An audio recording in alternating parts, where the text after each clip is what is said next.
If you are a professional who specializes in serving clients who own property, you could be a real estate agent, financial advisor, tax professional, even a trades contractor. If that is your specialty, I want to ask you this question. Have you ever had somebody tell you, hey, I referred you to somebody, I told them to call you and gave them your number, but you never heard from them? Or maybe this, I gave someone your card, they should be calling you, but they never call? I think it might be just alarming to you if you knew how many people had good intentions of referring you business, but that business never got to you. In this episode, we're going to talk about referral leakage.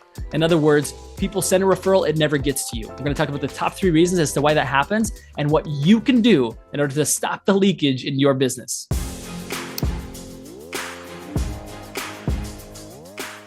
All right, reason number 1 as to why you have referral leakage in your business, it's this. Execution is greater than intention. You see, we can tell people all day long reasons why they should refer us. For example, I'm never too busy for your referrals, or the greatest compliment you can give me is a referral. That's all great. That builds intention. But if there's no execution on how to actually deliver that referral, you're going to have all kinds of missed opportunities. And so we have to ask ourselves the question, whose responsibility is it to not just build intention, but to actually assist with execution? Well, it's ours. It's definitely not that of our clients. It's not their responsibility. It's not the responsibility of other professionals in town to know how to refer us. That responsibility lies squarely on our shoulders. So how do we go about doing that? Well, any chance that you have when you're talking to people and they're doting on you, right? It's great to say, hey, I'd love it if you'd refer me. And then follow up with, you know what the best way to do that is? You know the best way to be sure that we actually connect in a very easy and simple way where they don't have to have the burden of carrying around a business card or trying to remember the name that you told them. Any chance you get to actually teach people the execution, your conversion rate on those will go up tremendously. Reason number 2, why you have referral leakage in your business is because you do not have a shared medium. In other words, if you hand someone business cards and they hand that business card to somebody else, that is not a shared medium. In other words, they hand the card, you have no idea that that card was ever shared. You don't know. You're hoping that they actually call you from that card. You haven't been notified. There's no joint communication between the 3 of you. The easiest way to do this is simply to teach and train your clients to put you on a shared medium.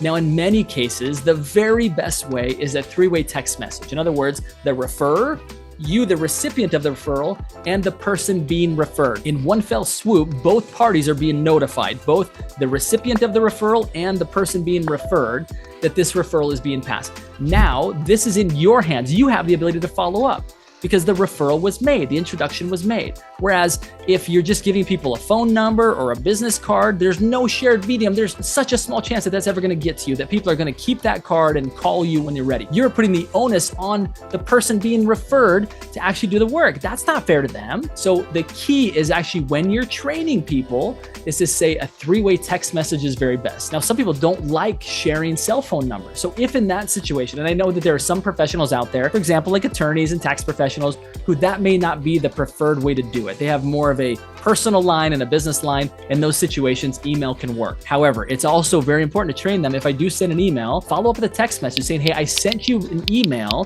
Please go look for it. Because sometimes email gets caught in spam. Sometimes people don't see their email, don't read their email. There's other people that are checking their email, and it's not always the most reliable way to be sure that you're connecting to people. And the third reason as to why you have referral leakage in your business is because there's no edification. At least there's no documented trail of edification. Think back about the business card. Think back about giving someone a phone number, right? You might say something like, hey, this is a great professional, but as soon as that comes out of the mouth, it may just fall on deaf ears. They may not be able to see that again and again. Whereas if you learn the art of edification, if you learn the art of actually building up both parties as you're making the introduction and have it in a place that is a shared medium, that testimonial, that endorsement of both parties creates an incredible opportunity for both to reflect back on and remember why they were introduced. Remember why this person is the person that they should be connecting with to solve the particular problem that they need solved at the time. Now, on this topic of edification, I want to give you a very specific example of what this would look like.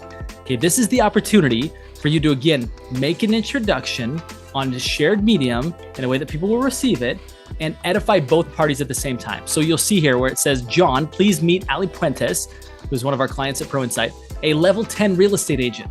Okay, you don't have to go on and on and on about how great they are. Like, this level 10, that's fantastic. Ali, please meet my amazing clients, Susie and Jim. I'll let you all take it from here. So again, oftentimes, when you're giving a business card or you're giving a card, you don't have some place where this edification is stored. If you put it all in a three-way text, edify both parties, make it so they can go back and reference that. Anytime somebody speaks on that thread, it'll be a reminder as to why you've introduced these two. Amazing clients, level 10 real estate agent, I'm letting you guys meet, okay? So that is part 3 as to number 1, why you have referral leakage and what to do about it. Now, as we wrap up, I want you to be reminded that there are people out there who love you and have the full intention. You've even been saying things over the years that have given them more and more intention to want to refer you. The key, though, is you need to train them. The responsibility is on you to train them. Number 2, you have to do it in a shared medium. And number 3, you need to do it in a way in which both parties are edified. Implement these 3 steps, stop the referral leakage in your business, start getting those referrals that are rightfully yours.